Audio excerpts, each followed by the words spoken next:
Apa yang harus kita lakukan untuk melakukan proses integrated farming? Kita harus melakukan pertanian. Pertanian adalah dasar utama sebenarnya yang kita lakukan untuk melakukan proyek integrated farming. Karena apa? Tanpa pertanian kita akan mengeluarkan biaya yang sangat besar untuk menjalankan satu siklus yang berkesinambungan. Seperti misal, ada puyuh, ada ayam, ada kambing, ada ikan, ada bebek. Semua ini memerlukan makanan.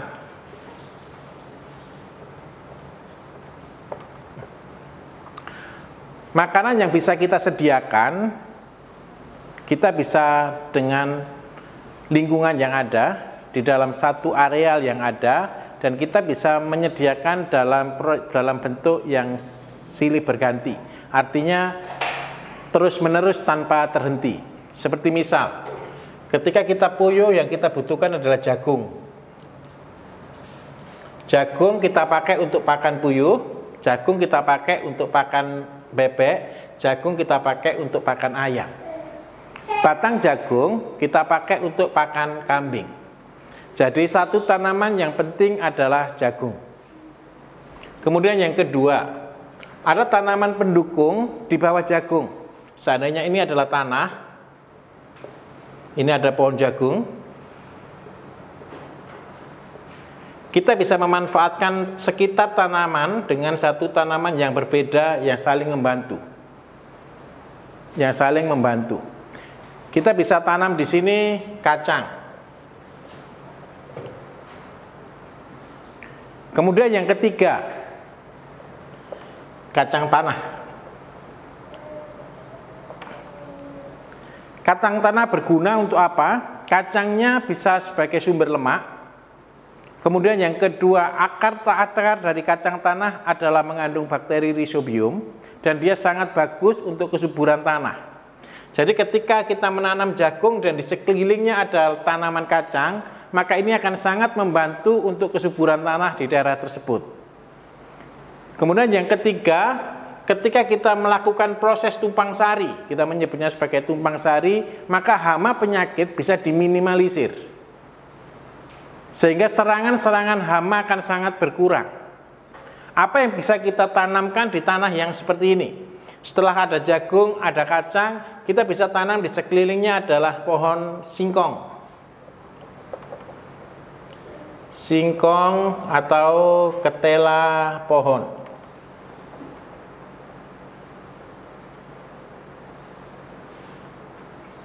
Di sekitar sini adalah singkong. Singkong ini tujuannya untuk apa? Singkong menghasilkan 3 hal. Yang pertama, dia menghasilkan karbohidrat.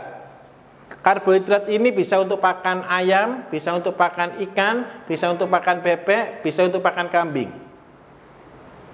Daun daripada singkong itu bisa kita pakai untuk pakan ikan dan pakan kambing. Jikalau kita sampai kepada industri kreatif, kita bisa membuat makanan olahan dari singkong.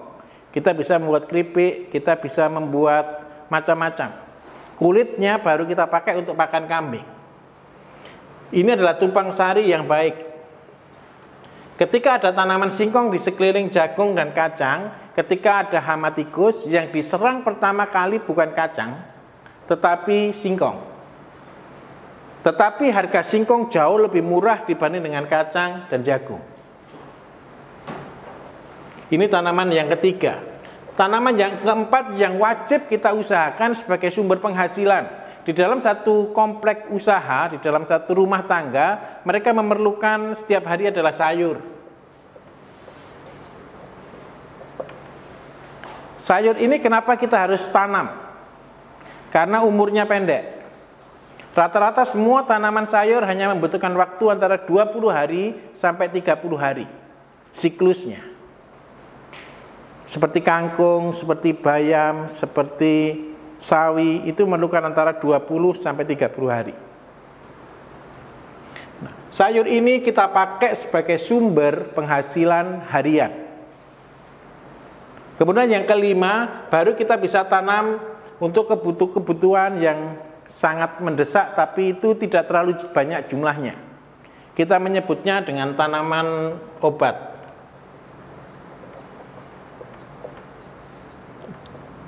Tanaman obat ini kita pakai tidak dalam jumlah yang besar, tapi ada. Ketika kita menggunakan konsep integrated farm dengan visi sehat, mandiri, dan sukses, maka di sekeliling kita mempunyai juga di situ sebagai gudang obat, apotek hidup, kita menyebutnya seperti itu. Tanaman-tanaman apa yang harus ada di sana nanti akan saya jelaskan lebih lanjut. Tapi tanaman inti yang berikutnya adalah yang keenam adalah untuk tanaman bumbu, tanaman rempah. Ini adalah jenis tanaman yang bisa kita tanam di sini. Ketika tanaman ini kita tanam dalam satu lokasi, maka ini memberikan satu variasi yang berbeda, tetapi itu sangat membantu terutama di dalam mengatasi hama penyakit, insektisida, inseknya. Ini yang perlu kita lakukan. Jadi seperti misal, ini jagung, sekelilingnya ada kacang, kita bisa tanam di pinggir-pinggir semua ini, satu sisi ini kita bisa tanam dengan tanaman obat. Sisi yang lain kita bisa tanam dengan rempah. Mungkin jika tanah kita memungkinkan, kita bisa juga dengan tanaman buah. Tapi tanaman buah yang tidak boleh terlalu tinggi. Tanaman buah yang tidak boleh terlalu tinggi. Tanaman buah yang bisa mengganggu kurang bagus, seperti pisang kurang bagus, seperti sirsat, seperti srikaya kurang bagus. Tapi ada tanaman-tanaman yang bisa sangat membantu untuk tanaman obat yang wajib ada di dalam rumah tangga. Dua tanaman buah yang saya rekomendasi adalah tanaman belimbing dan tanaman jambu merah. Jadi dua tanaman ini sangat penting, belimbing dan jambu merah. Dua tanaman ini kenapa saya katakan sangat penting? Karena gaya hidup kita rata-rata suka dengan yang manis, suka yang mengandung karbo, maka kita memerlukan belimbing. Belimbing rata-rata berdasar rasa asam, dan dia penghancur lemak yang bagus. Belimbing juga dia sangat bagus untuk peredaran darah, dan dia sangat membantu kerja jantung. Itu belimbing. Ketika belimbing dikombinasikan dengan jambu merah, dia sangat bagus untuk mensuplai trombosit di dalam darah. Maka pengenceran darah itu sangat bagus, sehingga suplai oksigen di dalam peredaran tubuh akan sangat luar biasa. Dan ketika darah itu berjalan dengan normal, tidak ada penyakit yang ada di sana. Sebenarnya ada satu kata kunci untuk sehat di dalam peredaran darah. Ketika ada oksigen, di situ tidak ada penyakit. Seluruh penyakit akan mati ketika ada oksigen. Jadi penyakit itu berkembang di kondisi anaerob atau tidak ada oksigen di dalamnya. Di dalam prinsipnya ada beberapa hal yang harus dilakukan untuk pola pertanian ini. Nomor satu, kita harus membuat kompos.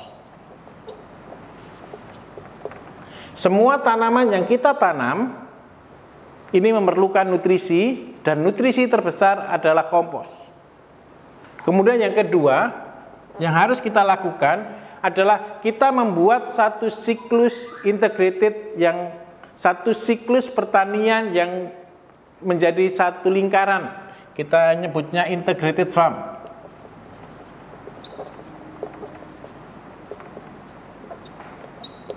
Close. Semua konsep ini kita akan menerapkannya, tidak ada yang dari luar. Semua harus dari dalam, termasuk benih, termasuk pupuk, termasuk semuanya. Itu harus dimulai dari dalam. Kenapa selalu saya katakan ketika kita memulai usaha harus dimulai dari yang kecil? Karena apa? Karena kita akan terikat kepada integrated ini. Ketika kita terputus, maka kita akan menjadi sangat berat di sana. Kita akan mengeluarkan biaya lebih untuk kita melakukan kegiatan ini. Ini yang tidak boleh hukumnya. Kemudian yang ketiga, setelah ada kompos, ada integrated farm, yang kita perlukan lagi adalah benih komposit. Benih komposit artinya seperti ini. Tanaman yang ada di sini adalah tanaman-tanaman yang kita bisa tanam terus-menerus tanpa beli benih. Seperti misal jagung. Ada jagung hibrida, ada jagung komposit. Kita bisa memilih jagung komposit. Jagung komposit adalah jagung lokal yang kita kembangkan untuk kita bisa memakai untuk benih sendiri di waktu yang berikutnya. Jadi seandainya kita punya tanaman jagung, kita pilih dari jagung yang ada yang terbaik. Dari jagung yang ada yang terbaik kita khususkan untuk benih. Dan ini kita akan tanam terus-menerus. Kemudian dari kacang tanah, kita cari kacang tanah yang terbaik, yang isinya lebih dari 2, atau 3, atau 4, atau 5, kita pilih yang terbaik, kita khususkan untuk benih. Kemudian singkong, sama seperti itu, ketika kita tanam singkong, jangan pernah membuang batangnya. Kita tancapkan lagi, terus-menerus, sehingga tidak akan pernah terputus. Tanaman ini akan selalu ada. Dan semua akan menjadi lebih banyak. Ini konsepnya. Kemudian yang keempat, setelah ada kompos, ada integrated farm yang close, kita ada pada benih yang komposit, yang harus kita lakukan adalah terpadu. Terpadu atau tumpang sari.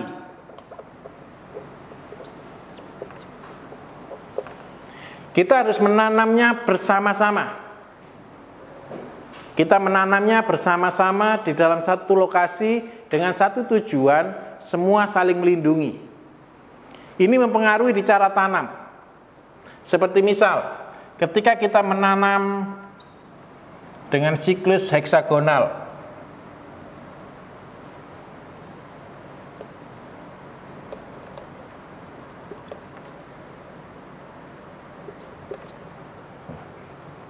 ketika siklus heksagonal ini terjadi,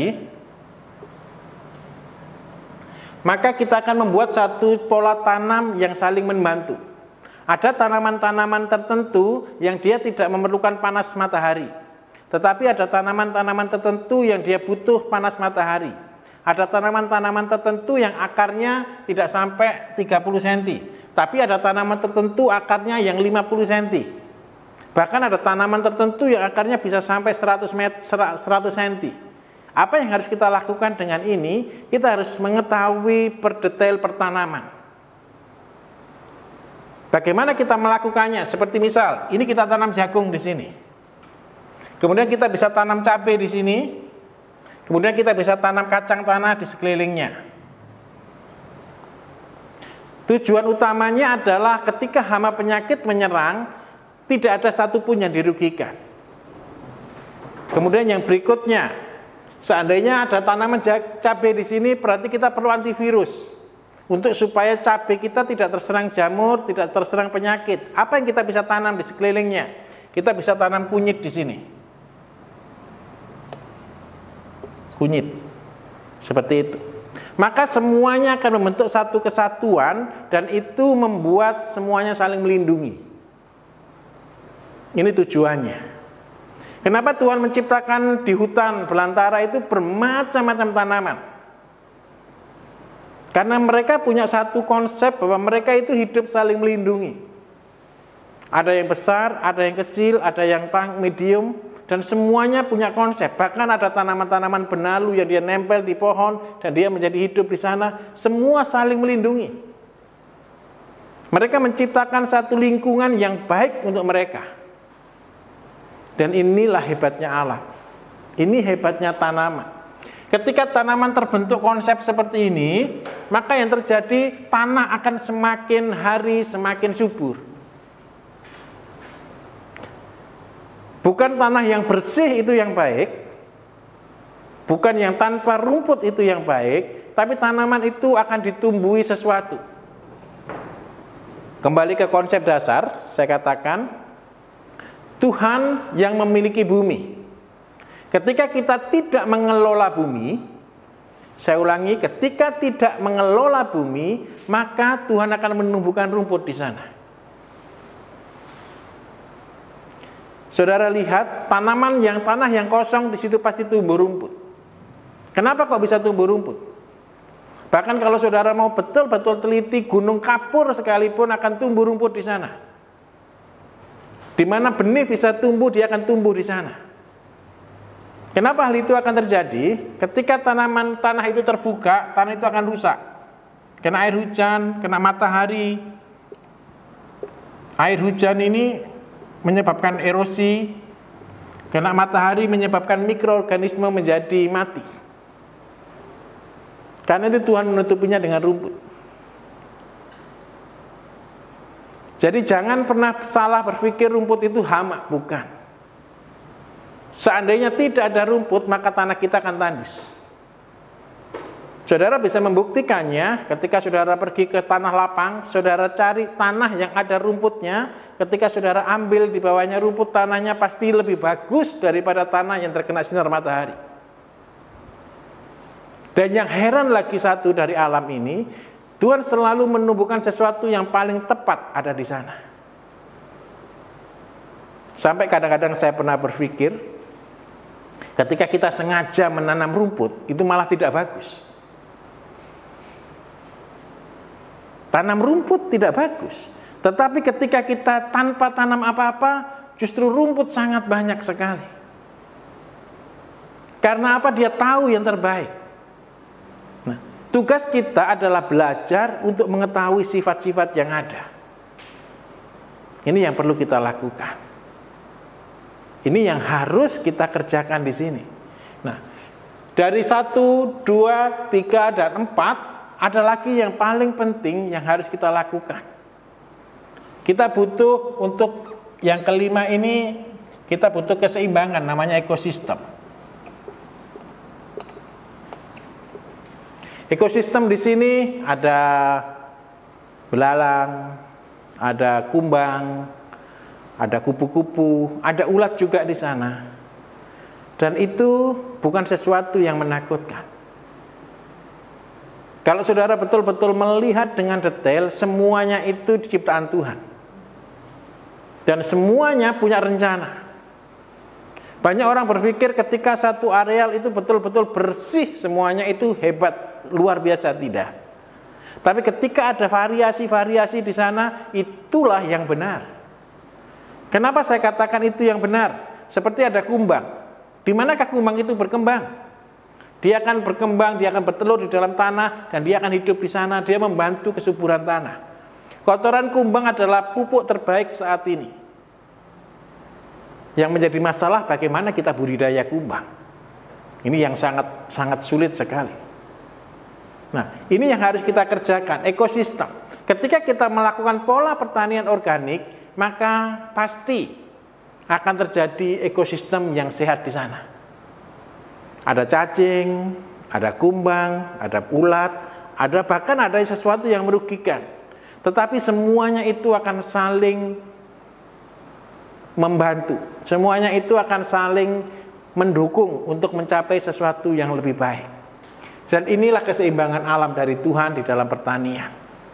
Bagaimana model penanaman yang terbaik yang bisa membuat ini menjadi indah? Seandainya satu rumah tangga supaya tanaman ini bisa dilaksanakan dengan baik, kita ada satu konsep yang baik dan itu sangat luar biasa bagi kami melihatnya seperti itu karena sangat efektif di dalam pelaksanaannya. Kita menyebutnya Key Garden.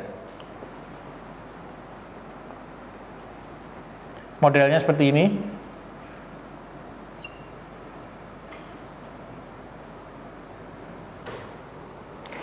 Kita akan menanam tumpang sari ada di sini. Usahakan tempat ini tidak terlalu jauh dari dapur.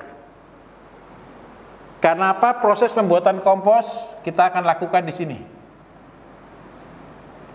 Ini adalah proses untuk pembuatan kompos. Dan tanaman-tanaman yang kita tanam seperti ini di sini.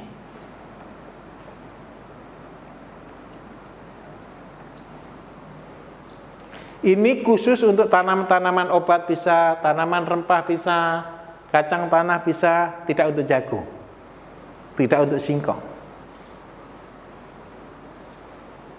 Tapi kita bisa melakukan ini sebagai sumber untuk kita buat obat, buat jamu, buat kebutuhan dapur. Dari tanah 1000 meter. Kita membutuhkan ini jaraknya 3 kali 3. 3 kali 3 meter. Jadi dari tanah 1000 meter, selain untuk ada kandang, kita butuh untuk tanaman jagung dan padi. Jagung dan padi ini adalah kombinasi, jadi kalau tidak jagung kita bisa tanam padi di satu area. Seperti di tempat kita, ini adalah tempat untuk sayur, ini adalah tempat untuk kolam. Dan kita bisa tanam jagung. Kenapa kita harus tanam jagung? Karena kita punya ternak. Karena kita punya ternak yang membutuhkan makanan.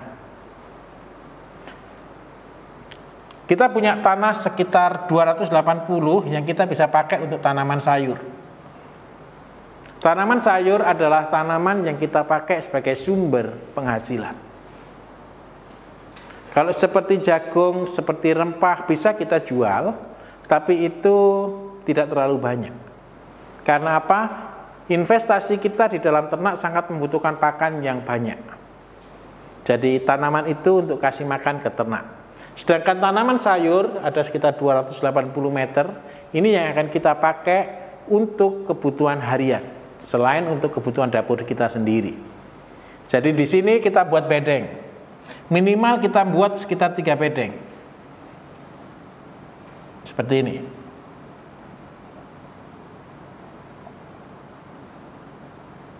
Oke. Ini barat, ini timur. Ini adalah hukumnya untuk kita menanam sayur. Sayur ini kita usahakan ditanam setiap hari. Setiap hari. Kita bisa melindungi sayur dengan tanaman juga yang bisa singkong, bisa di sekelilingnya sebagai pagar.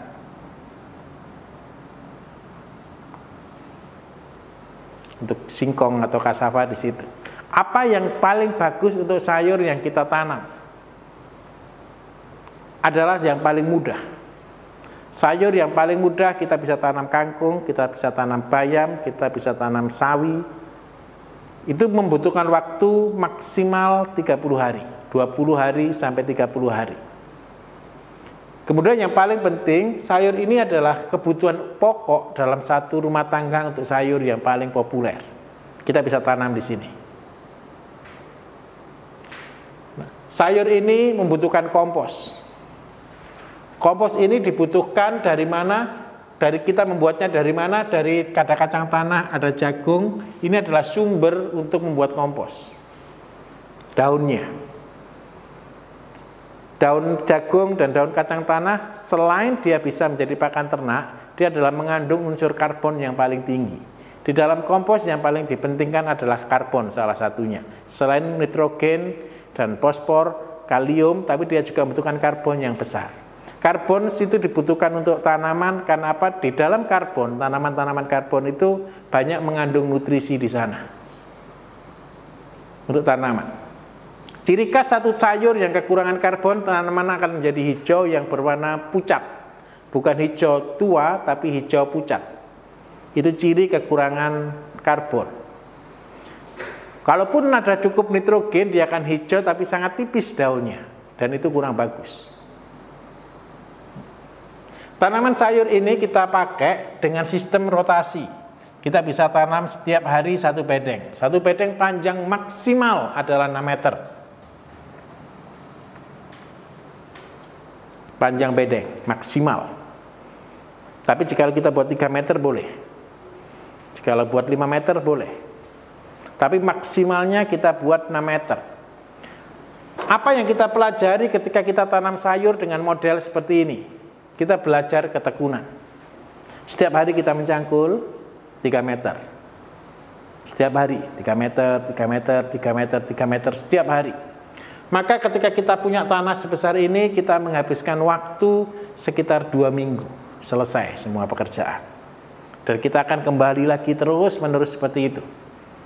Tujuan saya adalah ketika kita melakukan setiap hari, kita membuat panen itu setiap hari. Jadi bukan panen sekaligus.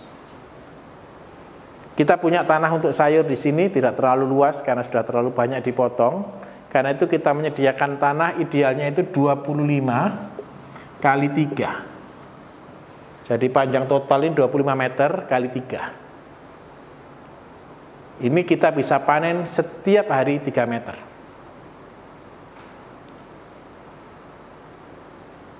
Ini yang kita bisa lakukan, dipotong jalan. Jadi 3 kali 25 adalah 75 meter, dipotong jalan ini ada 6 jalan, berarti ketemu sekitar 70 meter. Setiap hari kita bisa panen 3 meter kali 20, rata-rata 25, 21 sampai 25, maksimal 30 hari. Berarti maksimal kita bisa tanam itu sekitar 63 meter sampai 75 meter maksimal tanah yang kita pakai. Kalau kita setiap hari panen 3 meter. Jadi ketika kita nyangkul terus-menerus, akan berputar terus-menerus dan selesai di sana. Berapa waktu yang kita butuhkan untuk tanam sayur? Maksimal 1 jam. Maksimal 1 jam. Sayur apa yang bisa kita tanam? Bebas, sesuai kebutuhan. Tapi usahakan sayur itu adalah sayur-sayuran yang pasti bisa dijual. Atau pasti disukai oleh banyak orang. Dan mudah cara tanamnya. Ada satu tanaman yang selalu saya tanam sebagai tanaman favorit, yaitu kangkung. Kenapa kangkung saya tanam? Tidak ada satu penyakit pun yang menyerang tanaman kangkung. Dan tanaman kangkung paling mudah untuk ditanam. Tanaman kangkung sangat multifungsi, kita bisa makan. Kalaupun kita tidak bisa jual, kita bisa kasih ke pakan untuk ternak, untuk ayam bisa, untuk bebek bisa, untuk ikan bisa, untuk kambing bisa. Itu adalah tanaman kangkung. Setelah kita membuat cake garden, setelah kita punya tanaman semuanya, apa yang kita lakukan? Kita harus membuat benih. Bagaimana cara membuat benih tanaman? Ini yang harus kita lakukan. Seperti tadi sudah saya jelaskan, cari yang terbaik dan kita pergunakan untuk benih. Cari tanaman yang terbaik, kita beri tanda, kita pakai tanaman itu untuk benih. Seperti misal jagung, kita akan pilih tanaman yang paling bagus buahnya, yang paling banyak isinya. Kemudian daerah mana yang kita bisa pakai untuk jagung sebagai benih. Seandainya ini adalah tongkol jagung, daerah yang kita bisa pakai untuk benih adalah kita buang 1/3 di atas dan 1/3 di bawah. Jadi kita bisa mempergunakannya tinggal di daerah tengah ini yang kita bisa pakai untuk benih. Sama, kacang panjang. Seperti kacang panjang, kita membuang 1/3 di atas, kita membuang 1/3 di bawah. Ini yang kita lakukan. Jadi dipotong yang 1/3 di atas, 1/3 di bawah, ini kita buang. Semua tanaman sama seperti ini. Konsep pembuatan benih. Seperti bayam. Bayam punya banyak sekali biji.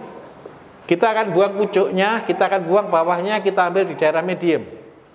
Yang kita ambil. Bayam. Sama seperti itu. Kenapa kok seperti itu? Ketika benih ini ada di bawah, dia ini terlalu cepat untuk tua waktu itu. Kemudian ketika dia di atas, dia ini pasti benih yang muda. Apa yang terjadi? Ketika kita menanam bayam dari paling atas, paling banyak cepat tumbuh di atas. Tetapi tidak seragam. Tanamannya akan perbedaannya terlalu jauh. Ada yang besar, ada yang kecil. Sama dengan yang di bawah. Yang di bawah ini karena dia usianya tua, ketika ada penyiraman dan lain sebagainya, pertumbuhan benihnya paling jelek di sini. Karena dia sudah umurnya lebih tua. Paling bagus adalah ketika di daerah tengah ini. Ini untuk semua benih. Yang harus kita buat seperti ini. Nah, bagaimana cara penyimpanan benih yang baik? Setelah kita punya benih, kita bisa jemur, kita keringkan, setelah kering kita simpan. Kalau untuk dalam waktu penyimpanan maksimal 6 bulan, kita bisa menyimpan di dalam amplop, di dalam kertas. Kita bungkus kertas atau kita kasih tisu dan kita taruh di dalam kertas.